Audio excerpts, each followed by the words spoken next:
নমস্কার বন্ধুরা, আমি বন্দনা দুয়ারে। বন্ধুরা, বেশ কিছুদিন কিছু সমস্যার কারণে আমি রান্নার ভিডিও দিতে পারিনি। আজ আমি আবার একটি নতুন রেসিপি নিয়ে চলে এসেছি, মসুর ডালের তড়কা। তো চলুন শুরু করা যাক। এখানে আমি 3টে ডিম নিয়েছি। বন্ধুরা, এই পদটি বানানো খুবই সহজ ও চটজলদি রাতের খাবারের জন্য দারুণ জমে যায়। প্রথমে ডিমগুলোকে ভেজে ঝুড়ো করে নিলাম।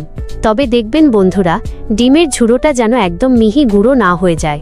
ডিমের টুকরোগুলো সাইজে একটু বড় থাকলে খেতে ভালো লাগে।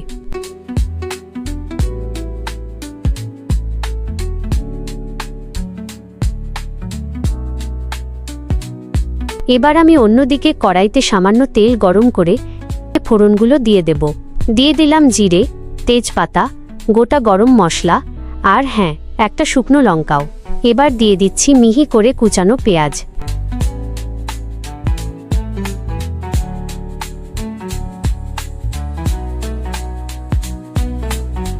এরপর দিলাম কুচানো টমেটো আর আদা রসুন বাটা।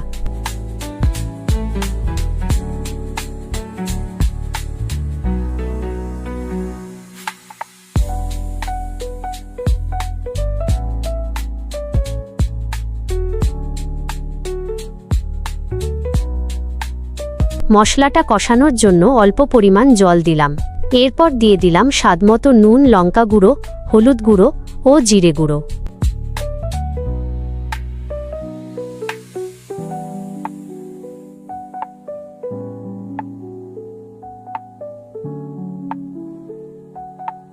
ঝালের জন্য আমি আরও সামান্য লঙ্কা গুঁড়ো দিয়ে দিলাম।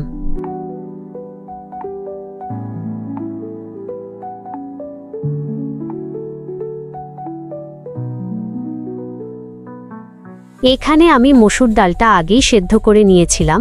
এবার সেটি মশলার মধ্যে দিয়ে দিলাম।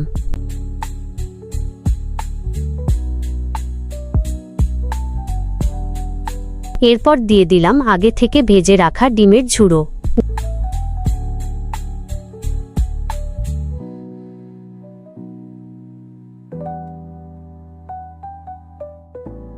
গ্রেভির জন্য অল্প পরিমাণ জল দিলাম।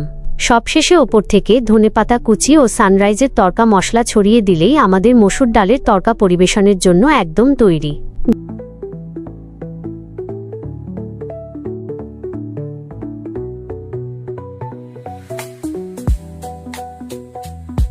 বন্ধুরা, ভিডিওটি কেমন লাগলো আমাকে অবশ্যই জানাবেন।